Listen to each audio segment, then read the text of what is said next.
So ituturo ko sa inyo mga boss kung paano nga ba yung tamang pagtanggal ng oil seal na to dito sa ating NMAX V2 dito sa pulley side na hindi na natin tinatanggal itong cover na to. So sisikwatin lang natin to mga boss.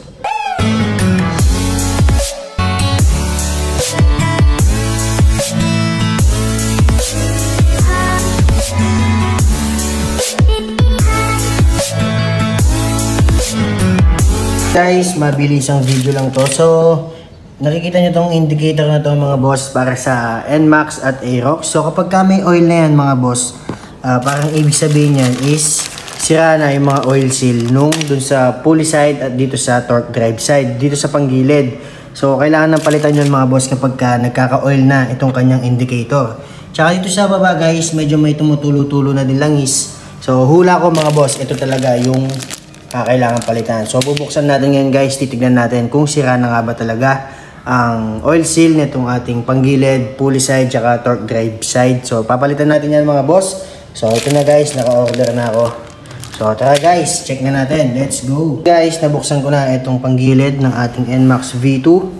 So tama mga boss, dito nga lumalabas yung mga oil na napunta na dito guys. Yan, dito sa indicator, kumalat-kalat na dito sa panggilid natin. Dito guys, wala naman langis na lumalabas. So all goods pa to mga boss. Yan, dito siya guys. Yan o. Sobrang dumi yan sa baba. So ito yung ipapalit natin mga boss. Palitan natin siya ng oil seal.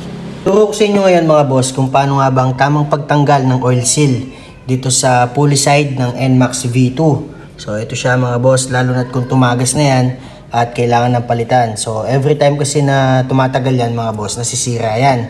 So kailangan niyang palitan. So ituturo ko sa inyo ngayon mga boss kung paano nga ba ang tamang pagtanggal niyan. Pagtanggal mga boss dito sa oil seal natin. So kailangan nyo lang ng flat screw. So ganito lang siya guys, kadali.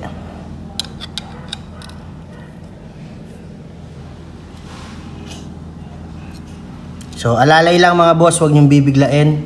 Kapag na-shoot nyo na ng konti ito mga boss, itaas nyo lang siya ng konti at eto na. So natanggalan natin kaagad mga boss. Napaka basic lang yung tanggalin guys. So ganun lang, basta may flat screw kayo, hindi kayo mahihirapan mga boss. Basic na basic lang guys.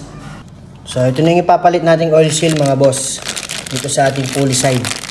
So yun na siya guys. So bago nyo siya ilagay, lagyan nyo na muna ng langis sa gilid mga boss.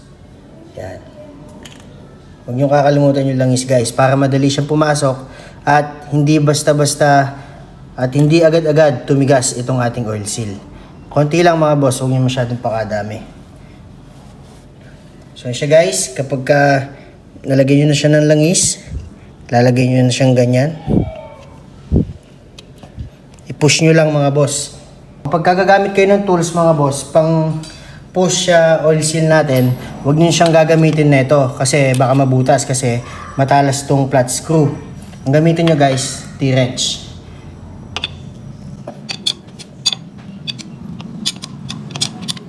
So mga boss, okay na. Ganun lang kadaling magpalit ng oil seal dito sa pulley NMAX V2.